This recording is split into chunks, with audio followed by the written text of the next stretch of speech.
Episode start होते ही सबसे पहले हम देखते हैं तांगसेन शाओवू के साथ एक और प्लेस पर आ चुका होता है जहां पर काफी ज्यादा ग्रीनरी मौजूद होती है और इसी के साथ शाओवू जैसे ही यहाँ पर आ जाती है तो आते ही तांगसेन के साथ कुछ टाइम स्पेंड करने के बाद तांगसेन शाओवू को कहता है तुम आज भी काफी ज्यादा ब्यूटीफुल लग रही हो, जिसके साथ ही तांगसेन शाओवू की कॉम्ब को वापस निकाल लेता है और उससे कहता है मुझे तुम्हारे हेयर्स को कॉम्ब करने दो। मगर उसी के साथ ही शाओवू तांगसेन से कहती है पार्टी थोड़ी ही देर में ओवर होने वाली है और आज के दिन मैं काफी ज्यादा मिस हूँ, मगर मुझे इस बात का पता नहीं है कि क्या ये सब जो चल रहा है वो इल्यूजन है या फिर रियलिटी है। मगर मैं ये चाहती हूँ कि जैसे ही तुम यहाँ से जाओ तो जाने से पहले तुम मुझे ठीक उसी तरह किस करो जैसे कि तुम मुझे पहले किया करते हो। जिसके साथ तांगसेन जैसे ही शाओवू को किस करने लगता है तो उसी के साथ ही किस करने से पहले ही रुक जाता है और उसी के साथ ही कहता है ये सच नहीं हो सकता, क्योंकि अगर तो तुम रियल शाओवू होती तो तुम मुझे अपने हेयर्स को कॉम्ब करने देती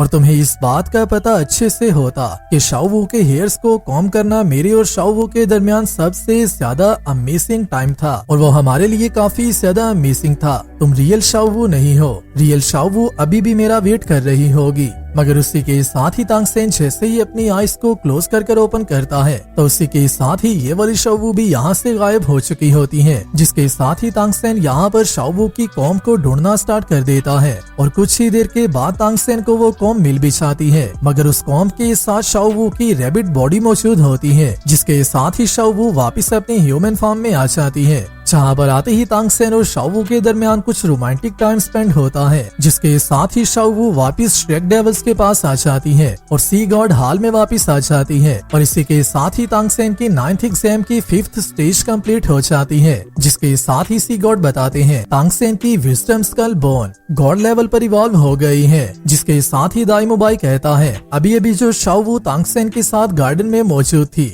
वो शाओवू भी रियल नहीं थी, जो कि तांगसेन को 12 o'clock से पहले किस करना चाहती थी। क्या कहीं ऐसा तो नहीं? अगर तांगसेन ऐसा कर लेता तो तांगसेन का एग्जाम फेल हो जाता। जिसके साथ ही सुचिंग कहती है ऐसा भी हो सकता है, मगर उसी के साथ ही रोंग कहती है अच्छी बात तो ये है कि ब्रदर सैन ने वहाँ पर मौजूद सारी सिचुएशन को अच्छे से समझ लिया था, क्योंकि ब्रदर सैन और शाओवू के दरमियान ऐसी काफी ज्यादा मेमोरीज मौजूद हैं जिन्हें कि सिर्फ ब्रदर सैन और शाओवू ही जानते हैं, जिसकी वजह से ही ब्रदर सैन इस एग्जाम को पास कर पाया है। जिसके साथ ही हम आते हैं तांगसेन के व्यू पर, जो कि जैसे ही सी गॉड एग्जाम में नेक्स्ट प्लेस पर आता है तो उसी के साथ ही कहता है मेरे 7 इमोशंस में से सिर्फ डिजायर और हैप्पीनेस ही बचे हैं, मगर अभी के लिए मुझे पता नहीं है कि मेरा नेक्स्ट एग्जाम कौन से इमोशन से रिलेटेड होने वाला है। मगर उसी के साथ ही तांगसेन की टाइटन जायंट एप की left hand spirit bone technique उसकी बॉडी से अलग होना स्टार्ट हो जाती है और जैसे ही ये साउल बोन तांगसेन की बॉडी से अलग होती है तो उसी के साथ ही तांगसेन काफी ज्यादा पेन में चला जाता है और कुछ ही देर के बाद इस साउल बोन के अलग होने के बाद automatically God slayer domain active हो जाती है। जिसके साथ ही तांगसेन को एक आवाज आती है जो आवाज अशूरा की डिवाइन पावर की आवाज होती है, जो कि तांगसेन को कहता है तांगसेन तुम सी गॉड के इस इनहेरिटेंस को यहीं पर रोक सकते हो और मेरे थ्रोन को इनहेरिट कर सकते हो।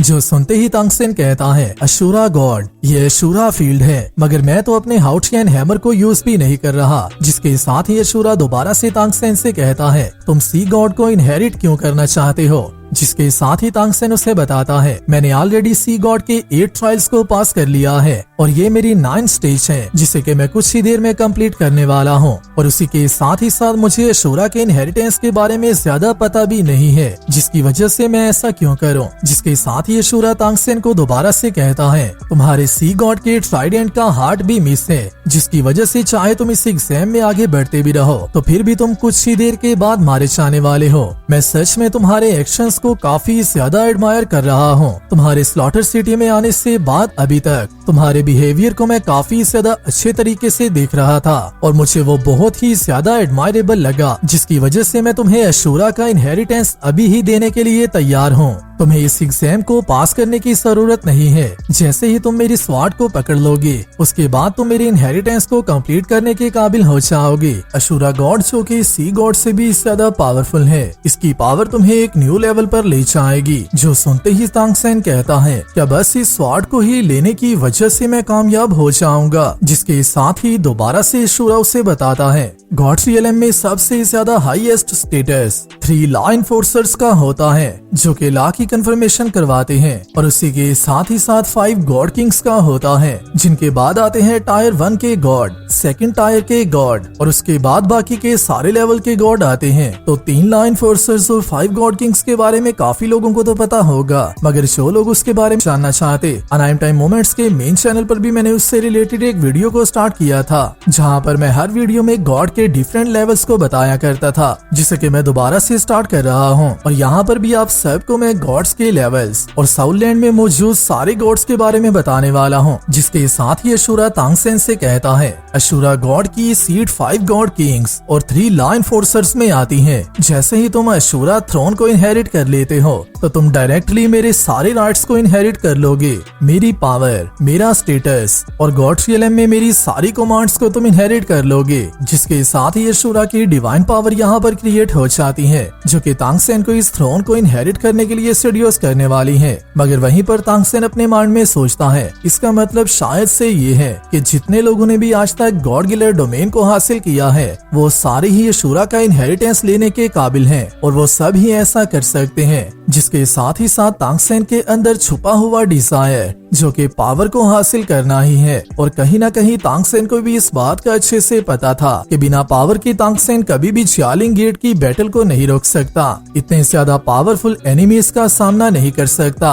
उसकी वजह से ही तांगसेन की बॉडी या फिर उसका ये वाला इमोशन ऑटोमेटिकली स्वार्ड की तरफ बढ़ना स्टार्ट कर देता है, मगर तांगसेन का कॉन्शियसनेस उसे ऐसा करने से रोक रहा होता है, क्योंकि तांगसेन अपने माइंड में सोचता है अशूरा के इनहेरिटेंस को लेने के लिए काफी ज्यादा एग्जामिनीज मौजूद हैं, मगर वहीं पर सी गॉड आइलैंड के टॉप एग्जाम में अकेले मेरा ही नाम आया है, जो कि हंड्रेड्स ऑफ ईयर्स में पहली मर्तबा हुआ है। जिसके साथ ही अशूरा की डिवाइन पावर तांगसेन को दोबारा से कहती है, अगर तो तुम सी गॉड के एग्जाम को इसी तरह से कंटिन्यू करते हो तो तुम्हारी अपनी लाइफ डेंजर में चली जाएगी, मगर वहीं पर तुम अशूरा गॉड की लेगेसी को अभी इसी वक्त ही ऑब्टेन कर सकते हो। तो आगे बढ़ने से पहले मैं यहाँ पर काफी ज्यादा लोगों की बात का क्वेश्चन का आंसर करना चाहता हूँ। आज तक मुझे काफी ज्यादा लोग ये बात पूछते आए हैं कि तांगसेन अशूरा गॉड के एग्जाम को किस तरह से देगा, क्या तांगसेन को उसके लिए दोबारा से सारे एग्जाम्स को देना पड़ेगा या फिर तांगसेन को सिर्फ 9th एग्जाम को देना पड़ेगा। तो ज्यादा डीप जाए बिना मैं आप सबको सिर्फ सिंपल वर्ड्स में इतना बता देता हूँ, अशूरा ने तांगसेन को खुद ये कंफर्म कर दिया है कि जैसे ही तांगसेन अशूरा की स्वॉर्ड को पकड़ लेता है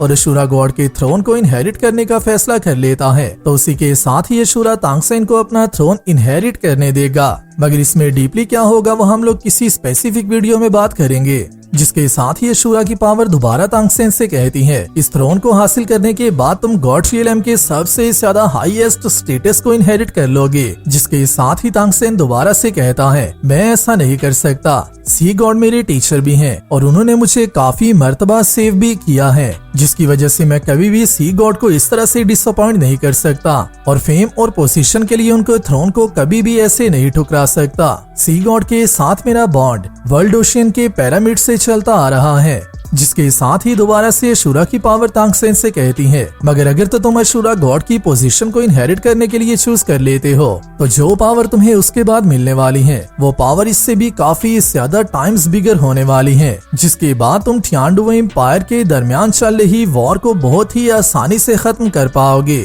और उसी के साथ ही साथ तुम्हारे इस फैसले को भी सी गॉड अच्छे से समझ जाएगा और तुम्हें कुछ भी नहीं कहेगा। मगर तांगसेन इसे अभी भी डिनाई कर रहा होता है। उसी के साथ ही तांगसेन दोबारा से कहता है, जो गॉड थ्रोन के लिए कभी भी एग्जाम्स को नहीं देते और आने वाली हार्डशिप्स को नहीं देखते, वो कभी भी रियल में गॉड नहीं बन सकते और सफरिंग का ट्रू मीनिंग कभी भी नहीं समझ सकते और ना ही वो किसी को प्रोटेक्ट करने का मिशन कैरी कर सकते हैं। जो सब आंसर सुनते ही अशूरा की डिवाइन पावर तांगसेन को इस एग्जाम के लिए पुश कर देती है। हालांकि अशूरा ने यहाँ पर तांगसेन से अपनी उम्मीदें नहीं हारी होती, बट अशूरा के माइंड में कोई और बात ही चल रही होती है जिसके बारे में तांगसेन को भी आइडिया नहीं होता। इवन के सी गॉड को भी इसके बारे में कोई आइडिया नहीं होता। जिसके साथ ही तांगसेन वहाँ से बाहर आते ही कहता है, अभी के लिए मुझे समझ आ रही है, शायद से ये मेरी डिजायर का एग्जाम था, जहाँ पर अशूरा की डीमन स्वॉर्ड की वॉइस मेरी इनर वॉइस बन चुकी थी और मुझे सेड्यूस करती जा रही थी, जहाँ पर मेरा डिजायर भी हाई पावर को हासिल करने का था और उसी की वजह से ही मैं इस एग्जाम के दौरान अपने माइंड के कॉन्शियसनेस को भी हाफ खो चुका था। ये पावर और ये आवाज मुझे अभी तक स्केयर कर रही है। जिसके साथ ही तांगसेन की टाइटन जायंट एप की स्पिरिट बॉर्न अपग्रेड होना स्टार्ट हो जाती है और इसी के साथ ही तांगसेन की 9th एग्जाम की 6 स्टेज कंप्लीट हो जाती है, जहां पर टाइटन जायंट एप की स्पिरिट बॉर्न गॉड लेवल पर इवॉल्व हो जाती है। मगर रियल शो तो अभी स्टार्ट हो रहा होता है, जहां पर हम देखते हैं सी गॉड के टेम्पल को। और यहाँ पर इस रेड कलर की एनर्जी को देखकर मुझे सच में काफी ज्यादा गूज़बम्प आ चुके थे, क्योंकि शायद से अशूरा की जिस डिवाइन एनर्जी ने तांगसेन को सीड्यूस किया था, उस डिवाइन एनर्जी और तांगसेन के कांटेक्ट में आने की वजह से एक ऐसा ट्रिगर क्लिक हो चुका होता है, जिसकी वजह से अशूरा को डिवाइन रियलम को छोड़कर सी गॉड के टेम्पल में आना पड़ता है। और जैसे ही यहाँ पर सी गॉड की एनर्जी गैदर हो जाती है, तो ये सच में काफी ज्यादा डेडली एनर्जी थी, जो कि डोमिनेशन के वर्ड को ट्रूली डिफाइन करती है। और यहाँ पर अशूरा गॉड के स्टेटस को भी अच्छे से जहन में रखते हुए स्टूडियो ने बहुत ही अच्छे तरीके से उसे सीरीज में एक्सप्लेन कर दिया है कि आखिरकार अशूरा का रियल स्टेटस क्या है। जिसके साथ जैसे ही अशूरा यहाँ पर आ जाता है, तो यहाँ पर आप सबने एक बात नोटिस नहीं की होगी, मगर अशूरा यहाँ पर टेलीपोर्टेशन को यूज कर रहा था, जो कि शायद से लिमिटेड टेलीपोर्टेशन नहीं है। इसकी टेलीपोर्टेशन की पावर या फिर इसका डिस्टेंस मुझे किसी भी रेगुलर टेक्निक से काफी ज्यादा लग रहा था। और उसी के साथ ही साथ अशूरा का यहाँ पर अपीयर होना अपने आप में ही काफी ज्यादा अमेजिंग बात थी। और अशूरा यहाँ पर अपने कोल्डेस्ट से कोल्डेस्ट कैरेक्टर में आया था, जिसे देखते ही इवन सी गॉड भी उसे ऐसा कहने की कोशिश हरगिज नहीं करते कि ये तो सी गॉड टेम्पल है, तुमने यहाँ पर आने की जुर्रत कैसे की है। बल्कि सी गॉड को भी अच्छे से इस बात का पता होता है कि उनके टेम्पल में आया हुआ गॉड कौन सा है। जिसके साथ ही सी गॉड बहुत ही ज्यादा रिलैक्स होकर अशूरा गॉड से कहते हैं, अभी तक तुमने ऑलरेडी ये देख लिया है और तुमने खुद भी ये टेस्ट कर लिया है कि तांगसेन तुम्हें चूज नहीं करने वाला, और अभी तक तुम्हें सारे रिजल्ट्स की अच्छे से समझ आ चुकी होगी। जिसकी वजह से मुझे ऐसा लगता है कि तुम्हें इस सब को यहीं पर गिव अप कर देना चाहिए और तांगसेन से अपनी उम्मीदें हटा लेनी चाहिए। मगर उसी के साथ ही अशूरा सी गॉड से कहता है, अगर तो तांगसेन इतना ज्यादा फास्टली मूव ना कर रहा होता और उसे इतनी ज्यादा जल्दी ना होती और अपने आप को तांगसेन कंट्रोल ना करता, तो शायद से तांगसेन अभी तक अशूरा अबीस में फंस चुका होता, जिसके रिजल्ट काफी ज्यादा डिजास्टर हो सकते थे। जिसके साथ ही अशूरा अपनी पावर को जैसे ही थोड़ा सा लीश करता है, तो यहाँ पर मौजूद सारा सी ही कांपने लगता है। जिसके साथ ही सी गॉड दोबारा से कहते हैं, तो मेरी बात का गलत मतलब ले रहे हो, तांगसेन की पर्सनैलिटी काफी ज्यादा गुड है। जिसके साथ ही अशूरा बहुत ही ज्यादा सिंपल सी लाइन सी गॉड से कहता है, एक बड़ी फायर ही रियल गोल्ड को पॉलिश कर सकती है। अगर तो तांगसेन यहाँ से भी अशूरा गॉड का एग्जाम ले लेता, तो तांगसेन के रिजल्ट बहुत ही ज्यादा अच्छे हो सकते थे। जो कहते ही अशूरा दोबारा से यहाँ से टेलीपोर्ट करते हुए चला जाता है। मगर अशूरा के जाने के बाद भी उसकी पावर की वजह से ये पूरा टेम्पल और ये पूरी प्लेस कांप रही होती है। हालांकि ये सारा सीन ही नॉवल से काफी ज्यादा चेंज था, मगर नॉवल की वीडियो अगर तो इंटरनेट सही हो जाता है तो मैं कल तक अपलोड कर दूंगा, जहां पर आप लोग इन दोनों के दरमियान हुई टॉकिंग को अच्छे से समझ सकते हो। क्योंकि नॉवल में सी गॉड अशूरा गॉड से थोड़ी सी बहस करने की कोशिश करते हैं, मगर उसके रिजल्ट काफी ज्यादा अनएक्सपेक्टेड निकलते हैं। तो जैसे ही अशूरा यहाँ से चला जाता है, उसके साथ ही हम आते हैं तांगसेन के व्यू पर, जिसके लिए 9th एग्जाम की फाइनल स्टेज का गेट ओपन होना स्टार्ट हो जाता है। और इसी के साथ ही तांगसेन कहता है, मेरे 7 इमोशंस का लास्ट स्टेज का एग्जाम आ चुका है। जिसके साथ ही सी गॉड की आवाज तांगसेन को आती है, जो कि तांगसेन से कहते हैं, तांगसेन तुम्हारी अभी तक की परफॉर्मेंस काफी ज्यादा मिसिंग थी और अभी के लिए तुम्हारी 8 लेग स्पिरिट बॉन्ड टेक्निक दोबारा से इवॉल्व होने वाली है, क्या तुम उसके लिए तैयार हो। जो सुनते ही तांगसेन काफी ज्यादा मिस हो जाता है और इसी के साथ ही कहता है, हाँ बिल्कुल मैं इसके लिए तैयार हूँ, मगर मुझे इस बात से भी काफी ज्यादा डर लग रहा है कि अगर तो मैं इस स्टेज को इतनी आसानी से पास कर लूंगा तो मुझे उसमें काफी ज्यादा अनईजी फील होगा, क्योंकि ये स्टेज सबसे ज्यादा हार्ड स्टेज होने वाली है, जिसकी वजह से मैं इसके एग्जाम को भी सबसे ज्यादा हार्ड ही कंसिडर कर रहा हूँ। जिसके साथ ही सी गॉड तांगसेन से कहते हैं, तुमने हमेशा ही मुझे काफी ज्यादा प्राउड किया है और आज भी मैं तुम्हारे लिए काफी ज्यादा प्राउड हूँ। और इसी के साथ ही तांगसेन लास्ट स्टेज की तरफ बढ़ना स्टार्ट कर देता है, जिसके साथ ही हमारा एपिसोड तो यहीं पर कंप्लीट होता है। और लास्ट स्टेज कौन सी है उसके बारे में मैंने आप सबको ट्रेलर के साथ की नॉवल की वीडियो में एक्सप्लेन कर दिया हुआ है कि किस तरह से तांगसेन की 8 स्पाइडर लेग्स दोबारा से इवॉल्व होने वाली हैं और उनमें क्या क्या चेंजिंग्स आने वाली हैं, जिन्हें अगर आप लोग देखना चाहो तो उसका लिंक नीचे डिस्क्रिप्शन में मौजूद है। उसे आप लोग लास्ट की अपलोड हो चुकी वीडियो में देख सकते हो। अगर तो वीडियो आपको अच्छी लगी है तो वीडियो को लाइक कर दो। और हाँ, काफी ज्यादा लोग नेक्स्ट इन नॉवल के चैनल को अभी तक सब्सक्राइब नहीं कर रहे, जल्दी से उसे सब्सक्राइब कर दो और उसी के साथ ही इस वीडियो को भी लाइक कर दो और इस चैनल को भी लाजमी सब्सक्राइब कर लेना। मैं मिलता हूँ आप सबसे नेक्स्ट वीडियो में, तब तक अपना और अपने प्यारों का ख्याल रखियो।